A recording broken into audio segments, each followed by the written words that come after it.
তুমুল আলোচনায় জঙ্গল সলিমপুর।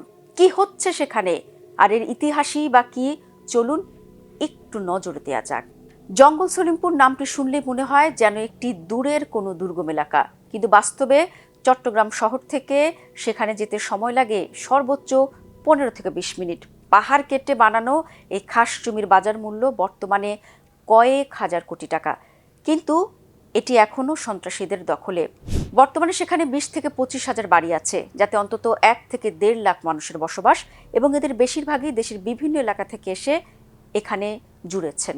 ছিন্নমূল এসব মানুষ বাইরের চেয়ে অনেক কম খরচে জঙ্গল সলিমপুরে থাকতে পারেন বলে সিএনজি চালক, ভ্যানওয়ালা, ট্রাক চালক থেকে শুরু করে আরও অনেক পেশাজীবীদের কাছে স্থানটি বেশ জনপ্রিয়।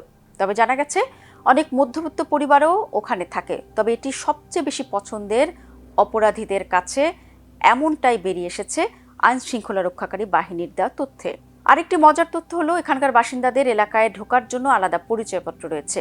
তারা ছাড়া এখানে আর কেউ ঢুকতে পারে না, এবং এই এলাকার সুরক্ষা কিংবা পাহারায় ঢাল হয়ে দাঁড়িয়ে সেই হামলাকারী বা সন্ত্রাসীরা।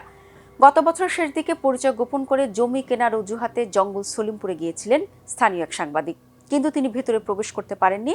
ফলে এটি বাংলাদেশের অংশ হলেও যেন কোনো স্বায়ত্তশাসিত অঞ্চল। এই অঞ্চলে প্রকাশ্যে কোনো রাজনৈতিক দলের কার্যক্রম নেই বলছেন প্রায় সবাই। তবে এলাকাটি নিয়ন্ত্রণ করে বিভিন্ন গ্রুপ, যেমন ইয়াসিন গ্রুপ, রোকন গ্রুপ কিংবা রিদওয়ান গ্রুপ।